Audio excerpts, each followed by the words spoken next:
बहुत से लोगों के मन में हमेशा यह विचार उठता है कि नौकरी छोड़ दूं और कुछ अपना कार्य किया जाए। जी हाँ, नमस्कार, प्रणाम, अभिनंदन, बधाई। बहुत ही ज्वलंत मुद्दा होता है जब हमको यह निर्धारण करना हो कि जॉब छोड़कर बिजनेस कर लो।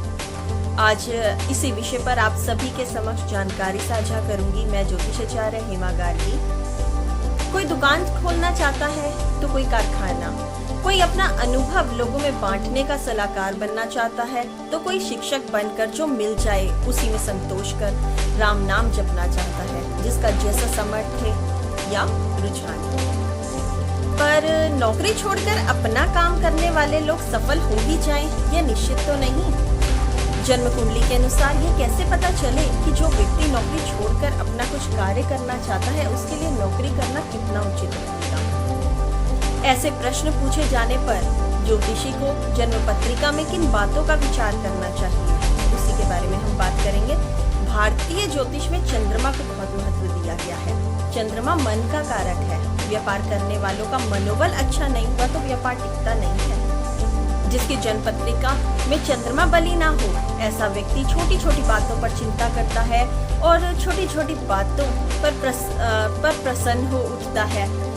ऐसा भी कभी देखने में आया है कि ऐसे व्यक्ति के मन के भाव तुरंत उसके चेहरे पर आ जाते हैं। व्यापार चाहे कैसा भी हो, संबंधों से चलता है और पीड़ित चंद्रमा वाला व्यक्ति संबंधों को प्राय भली भांति नहीं निभा पाता।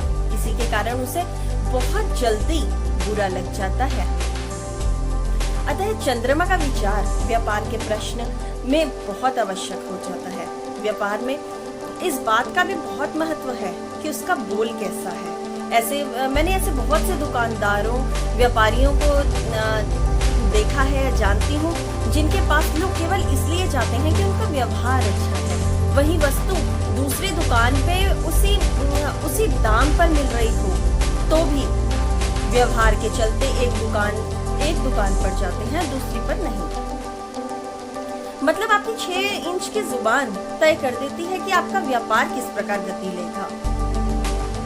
बुध बुद्धि का कारक है और व्यक्ति को वाक्य चातुर्य देता है।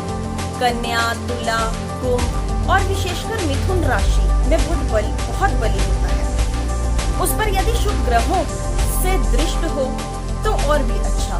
बलवान बुध व्यक्ति को वाग्मी बनाता है, यानी व्यर्थ के सोच विचार से रोकता है। यहाँ स्मरण रहे कि बुध चंद्रमा को शत्रु मानता है। उसे इस बात पर चिंता करना अच्छा नहीं लगता।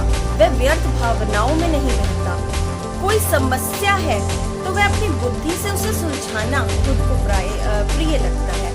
पर यदि बुध पत्रिका में पीड़ित हो तो व्यक्ति को संवेदनशील बना देता है।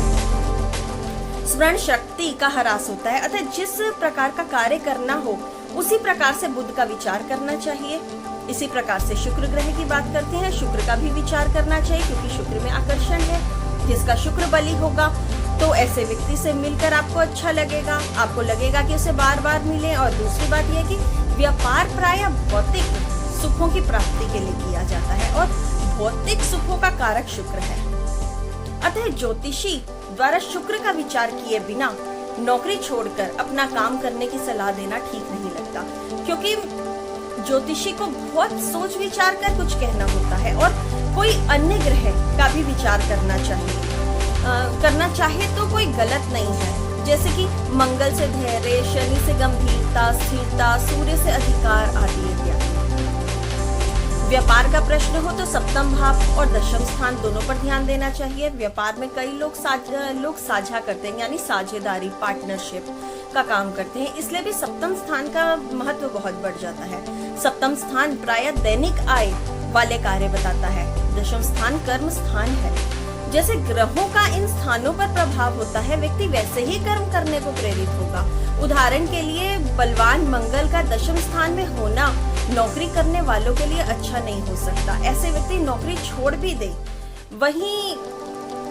वहीं यदि शनि दशम दशमेश पर प्रभाव डाल रहा हो तो इस बात की प्रबल संभावना होती है कि व्यक्ति चाहते हुए या ना चाहते हुए नौकरी ही करेगा और बिना प्रतिद्वंदियों के तो व्यापार चलता ही नहीं है, व्यापार हो ही नहीं सकता। व्यक्ति को आगे बढ़ना है तो दूसरों को पीछे छोड़ना ही होगा। छठे स्थान के कारक शनि और मंगल दोनों हैं। षष्ठ स्थान से पता चलता है कि व्यक्ति में संघर्ष करने की क्षमता कितनी है। कहीं ऐसा तो नहीं कि वह प्रतिस्पर्धाओं के डर से शीघ्र ही घुटने टेक देगा। जैसे नौकरी में आगे बढ़ने में समय लगता है, ऐसे ही व्यापार में भी समय लगता है, परंतु कई लोग व्यापार में उतना समय नहीं देते, वे शीघ्र ही आगे बढ़ना चाहते हैं। जो व्यक्ति 10 वर्ष की नौकरी के बाद 10 लाख रुपए तक कमा रहा होता है, तो वो ऐसा सोचता है कि अपना काम करने से वो 6 महीने में ही सफलता मिलने लगेगी। ऐसे लोगों की पत्रिका को बहुत ध्यान से देखना चाहिए। सफलता का अर्थ कई लोगों की दृष्टि में धनोपार्जन तक ही सीमित है, अतः दूसरे स्थान पर भी विचार करना चाहिए।